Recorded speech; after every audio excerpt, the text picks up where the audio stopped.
So I've always been a big car fan, but definitely more so kind of classic cars. And it was 17, 18 that I really started kind of like falling in love with the look of the older kind of more classic 1980s Porsches. I've been working on cars, tinkering on cars with my dad for a long time. I'd love to take a Porsche and make my own piece of art. And it was on my kind of like hunt to find an 80s to 90s 911 that I then came across the 356, and it was a Rod Emeroy car, and I was like, what is that?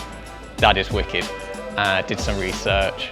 It was Porsche 356, and I was like, that's the car. That's the piece of art I want to recreate. This car's actually caused quite a lot of problems. Before I started the restoration in 2019, I decided to take the car to a well-known Porsche expert in the UK. I thought it was a good idea to just be like, look, this is my car, this is what I plan to do. Do you have any tips or whatnot, or what I should do? And long story short, he kind of like destroyed my dreams of restoring the car and told me that the car would never see the road again. I then didn't know what to do because I've just got my sister to invest in this car with me, which I've just now been told is never going to see the road again from someone that I regarded as an expert in the field, and it left me a bit torn. So yeah, that was kind of the start of her name, Trouble.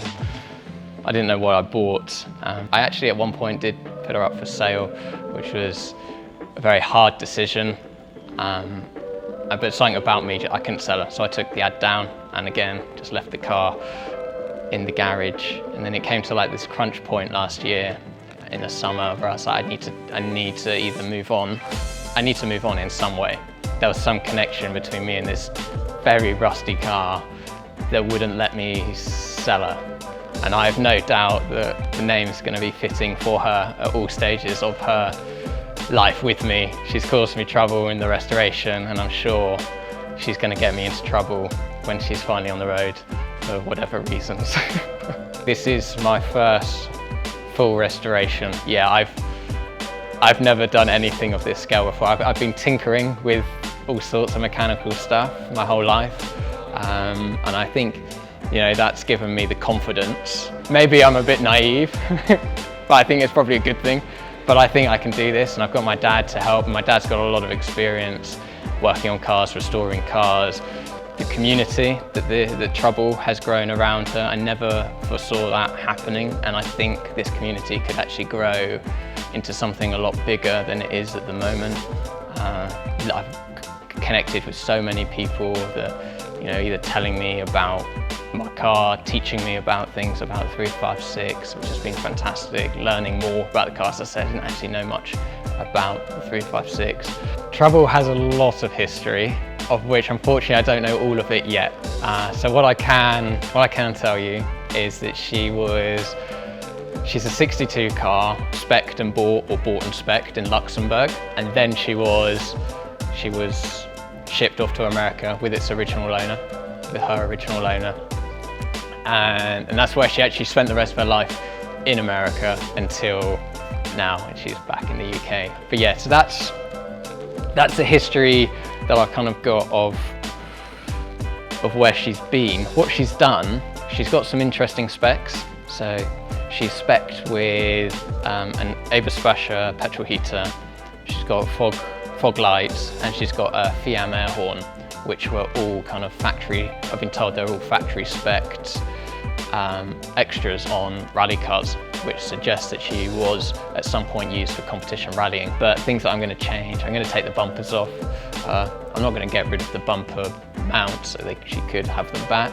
I'm going to put her back to her original colour, or a take of the original colour. And then the interior, I really want to modernise the interior. You know, you've got a load of modern materials used in modern cars. I'm going to see how I can incorporate those into her interior.